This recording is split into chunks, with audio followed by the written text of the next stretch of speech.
بابا جان مجھے بچا لو، میں ڈوب رہا ہوں، بابا جان۔ بہت زمانہ پہلے لوگ اللہ کی عبادت کرتے تھے، لیکن وقت گزرنے کے ساتھ ساتھ وہ نیک لوگوں کی یاد میں ان کے مجسمے بنانے لگے۔ شروع میں وہ صرف یادگار تھے، مگر شیطان نے آہستہ آہستہ لوگوں کو بہکا دیا اور وہ انہی مجسموں کو پوجنے لگے۔ یوں زمین پر شرک پھیل گیا۔ تب اللہ تعالیٰ نے حضرت نوح علیہ السلام کو نبی بنا کر بھیجا۔ انہوں نے اپنی قوم سے فرمایا، اے میری قوم، اللہ کی عبادت کرو، اس کے سوا تمہارا کوئی معبود نہیں، میں تمہیں آنے والے عذاب سے ڈراتا ہوں۔ حضرت نوح علیہ السلام نے دن رات کھلے عام اور چھپ کر تقریباً 950 سال تک اپنی قوم کو سمجھایا، مگر لوگ ان کا مذاق اڑاتے رہے۔ وہ کہتے، تم تو ہمارے جیسے انسان ہو، اگر عذاب سچا ہے تو لے آؤ۔ لوگ اپنی ضد اور غرور میں ڈوبے رہے۔ آخرکار حضرت نوح علیہ السلام نے اللہ سے دعا کی، اے میرے رب، زمین پر کافروں میں سے کسی کو باقی نہ چھوڑ، یہ لوگوں کو گمراہی کریں گے۔ تب اللہ تعالیٰ نے نوح علیہ السلام کو حکم دیا کہ ایک بڑی کشتی بنائے۔ اللہ کی نگرانی میں کشتی تیار ہونے لگی۔ جب بھی قوم کے سردار وہاں سے گزرتے، وہ ہنستے اور کہتے، یہ دیکھو، صحرا میں کشتی بنا رہا ہے۔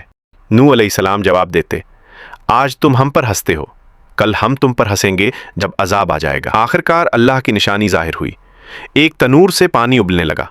یہ عذاب کے شروع ہونے کی علامت تھی۔ اللہ نے حکم دیا کہ ہر جانور کا ایک جوڑا اور ایمان والے کشتی میں سوار ہو جائے۔ پھر آسمان سے موسلا دھار بارش شروع ہو گئی، زمین سے بھی پانی ابلنے لگا۔ دیکھتے ہی دیکھتے ہر طرف پانی ہی پانی ہو گیا، پہاڑوں جیسی لہریں اٹھنے لگیں۔ حضرت نوح علیہ السلام کا ایک بیٹا ایمان نہیں لایا تھا، وہ پہاڑ کی طرف بھاگا۔ نوح علیہ السلام نے آواز دی، اے میرے بیٹے، ہمارے ساتھ کشتی میں آ جا، مگر اس نے کہا، میں پہاڑ پر چڑھ جاؤں گا، وہ مجھے بچا لے گا۔ ایک بڑی لہر آئی اور وہ بیٹا بھی ڈوب گیا۔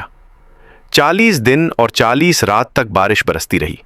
آخرکار اللہ نے حکم دیا، اے زمین اپنا پانی نگل لے، اور اے آسمان رک جا۔ پانی اتر گیا اور کشتی جودی پہاڑ پر ٹھہر گئی۔ جب زمین خشک ہونے لگی تو نوح علیہ السلام نے ایک کوا بھیجا، مگر وہ واپس نہ آیا۔ پھر ایک کبوتر بھیجا، وہ زیتون کا پتا لے کر واپس آیا۔ یہ اس بات کی نشانی تھی کہ زمین پر زندگی دوبارہ شروع ہو چکی ہے۔ حضرت نوح علیہ السلام اور ایمان والوں نے اللہ کا شکر ادا کیا۔ یوں زمین پر ایک نئی شروعات ہوئی۔ ایسی مزید ویڈیو دیکھنے کے لیے ویڈیو کو لائک اور ہمارے چینل کو سبسکرائب کریں اور کمنٹ میں لکھیں اللہ اکبر۔